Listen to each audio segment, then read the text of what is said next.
تفہیم القرآن سید ابوالعلا مودودی سورہ نمل آیات 15 تا 44 اعوذ باللہ من الشیطان الرجیم بسم اللہ الرحمن الرحیم وَلَقَدْ آتَيْنَا دَاوُودَ وَسُلَيْمَانَ عِلْمًا۔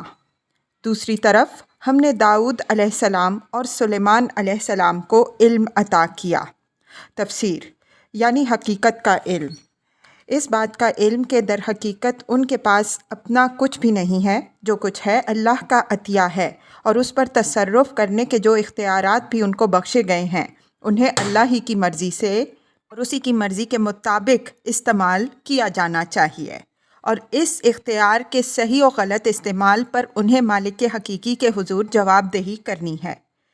یہ علم اس جہالت کی ضد ہے جس میں فرعون مبتلا تھا۔ اس جہالت نے جو سیرت تعمیر کی تھی اس کا نمونہ اوپر مذکور ہوا۔ اب بتایا جاتا ہے کہ یہ علم کیسی سیرت کا نمونہ تیار کرتا ہے۔ بادشاہی، دولت، حشمت، طاقت دونوں طرف یکساں ہیں۔ فرعون کو بھی یہ ملی تھی اور داؤد و سلیمان علیہم السلام کو بھی، لیکن جہالت اور علم کے فرق نے ان کے درمیان کتنا عظیم الشان فرق پیدا کر دیا۔ وقال الحمد للہ الذی فضلنا علی کثیر من عبادہ المؤمنین، اور انہوں نے کہا کہ شکر ہے اس خدا کا جس نے ہم کو اپنے بہت سے مومن بندوں پر فضیلت عطا کی۔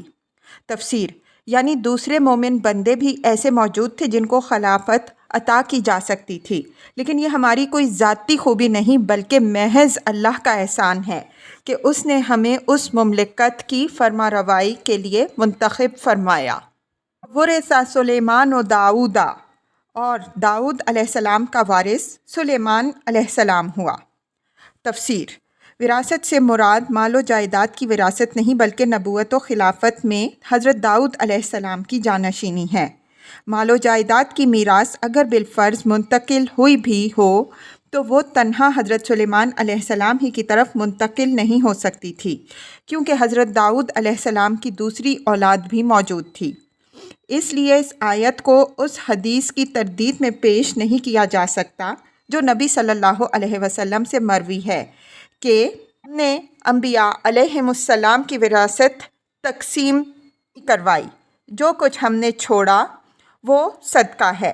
بخاری کتاب فرض الخمس۔ اور نبی کا وارث کوئی نہیں ہوتا، جو کچھ وہ چھوڑتا ہے وہ مسلمانوں کے فقراء اور مساکین میں تقسیم کیا جاتا ہے۔ مسند احمد۔ حضرت سلیمان علیہ السلام حضرت داؤد علیہ السلام کے سب سے چھوٹے بیٹے تھے۔ ان کا اصل عبرانی نام سولومون تھا جو سلیم کا ہم معنی ہے۔ 965 قبل مسیح میں حضرت داؤد علیہ السلام کے جانشین ہوئے اور 926 قبل مسیح تک تقریباً 40 سال فرما روا رہے۔ ان کے حالات کی تفصیل کے لیے ملاحظہ ہو تفہیم القرآن جلد دوم بنی اسرائیل حاشیہ 7، جلد سوم انبیاء حواشی 74 تا 75۔ ان کے حدود سلطنت کے متعلق ہمارے مفسرین نے بہت مبالغے سے کام لیا ہے۔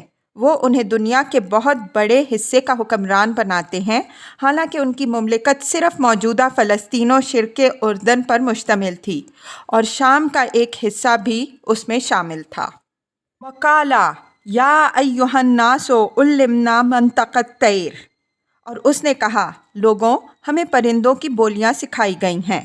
تفسیر بائبل اس ذکر سے خالی ہے کہ حضرت سلیمان علیہ السلام کو پرندوں اور جانوروں کی بولیوں کا علم دیا گیا تھا، لیکن بنی اسرائیل کی روایات میں اس کی صراحت موجود ہے۔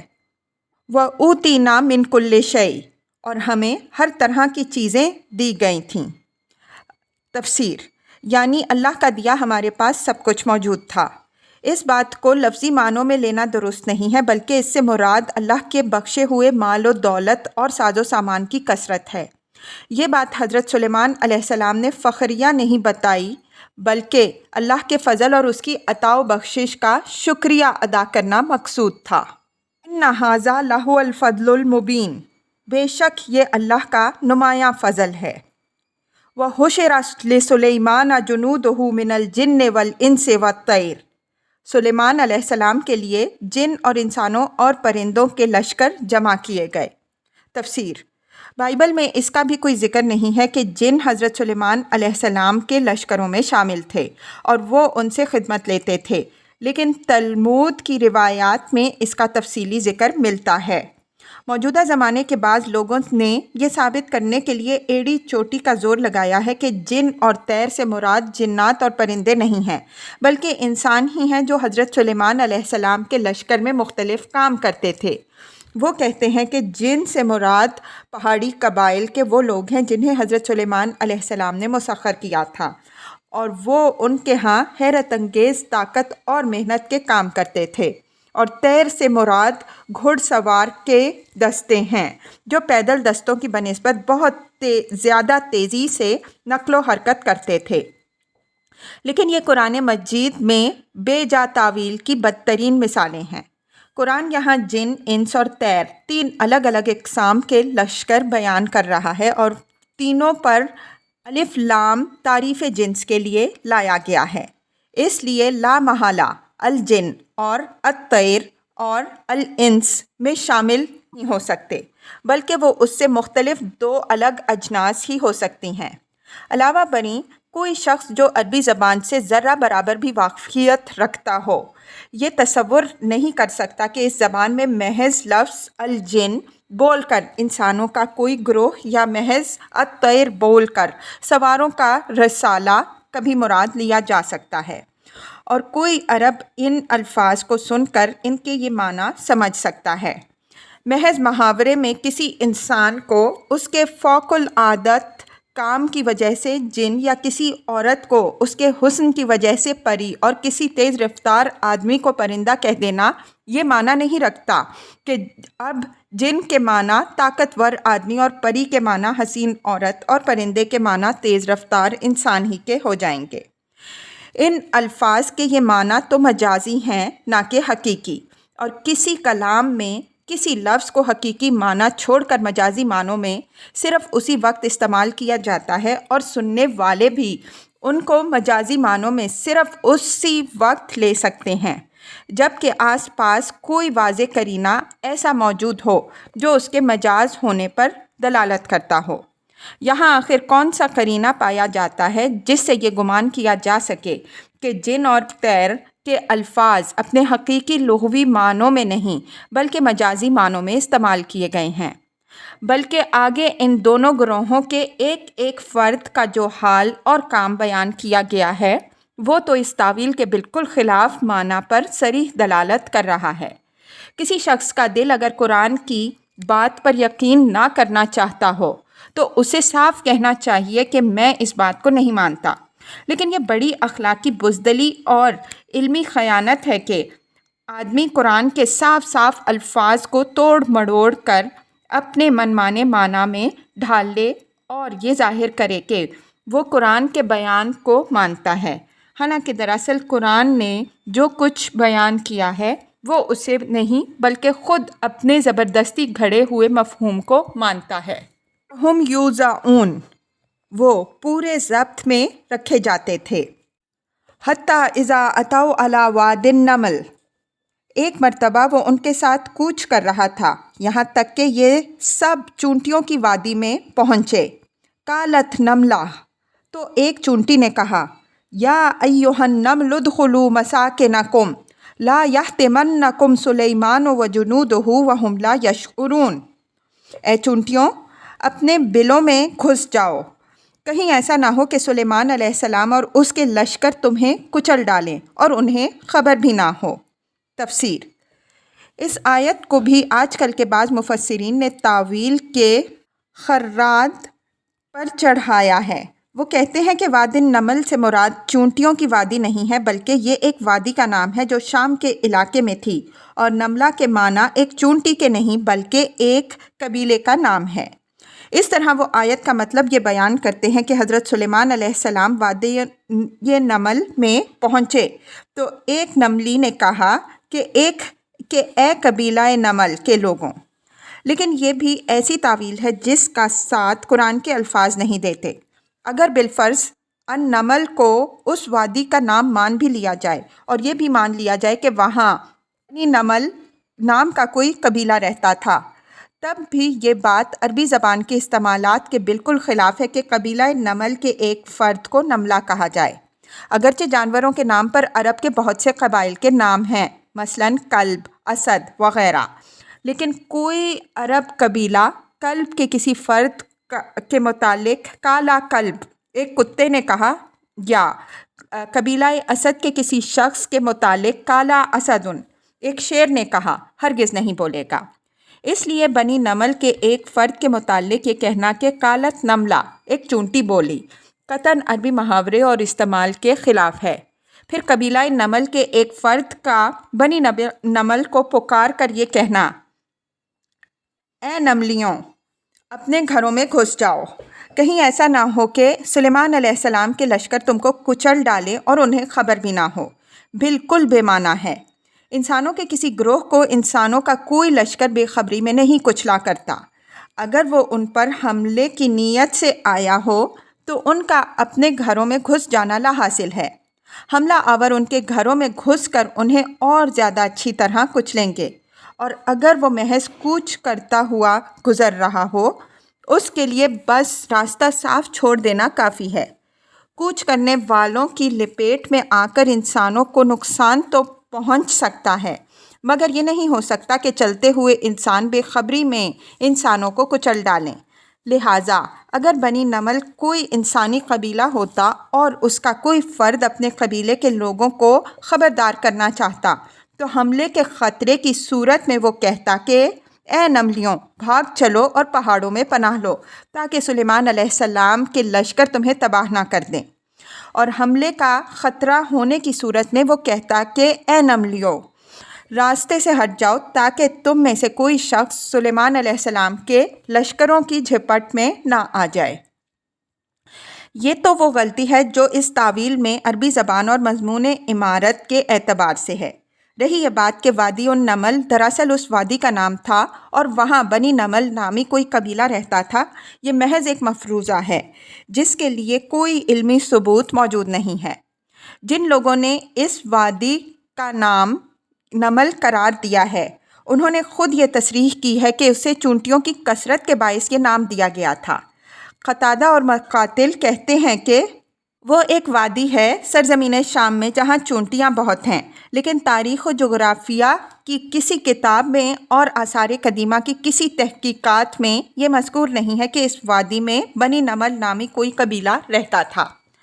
یہ صرف ایک من گھڑت کہانی ہے جو اپنی تعویل کی گاڑی چلانے کے لیے وضع کر لی گئی ہے۔ بنی اسرائیل کی روایات میں بھی یہ قصہ پایا جاتا ہے، مگر اس کا آخری حصہ قرآن کے خلاف ہے اور حضرت سلیمان علیہ السلام کی شان کے بھی خلاف ہے۔ اس میں یہ بیان کیا گیا ہے کہ حضرت سلیمان علیہ السلام جب ایک وادی سے گزر رہے تھے جس میں چونٹیاں بہت تھیں تو انہوں نے سنا کہ ایک چونٹی پکار کر دوسری چونٹیوں کو کہہ رہی ہے کہ اپنے گھروں میں گھس جاؤ ورنہ سلیمان علیہ السلام کے لشکر تمہیں کچل دیں گے۔ اس پر حضرت سلیمان علیہ السلام نے اس چونٹی کے سامنے بڑے تکبر کا اظہار کیا اور جواب میں اس چونٹی نے ان سے کہا کہ تمہاری حقیقت کیا ہے، ایک حقیر بوند سے تو تم پیدا ہوئے ہو۔ یہ سن کر حضرت سلیمان علیہ السلام شرمندہ ہو گئے۔ اس سے اندازہ ہوتا ہے کہ قرآن کس طرح بنی اسرائیل کی غلط روایات کی تصحیح کرتا ہے اور ان گندگیوں کو صاف کرتا ہے جو انہوں نے خود اپنے پیغمبروں کی سیرتوں پر ڈال دی تھیں۔ ان روایات کے متعلق مغربی مستشرقین بے شرمی کے ساتھ یہ دعویٰ کرتے ہیں کہ قرآن نے سب کچھ ان سے سرقہ کر لیا ہے۔ عقلی حیثیت سے یہ بات کچھ بھی بعید نہیں ہے کہ ایک چونٹی اپنی جنس کے افراد کو کسی آتے ہوئے خطرے سے خبردار کرے اور بلوں میں گھس جانے کے لیے کہے۔ رہی یہ بات کہ حضرت سلیمان علیہ السلام نے اس کی بات کیسے سن لی، تو جس شخص کے حواس کلام وحی جیسی لطیف چیز کا ادراک کر سکتے ہوں اس کے لیے چونٹی کے کلام جیسی کثیف کروڈ چیز کا ادراک کر لینا کوئی بڑی مشکل بات نہیں ہے۔ فَتَبَسَّمَ ضَاحِكًا مِّن قَوْلِهَا، سلیمان علیہ السلام اس کی بات پر مسکرائے، وقالا اور بولے،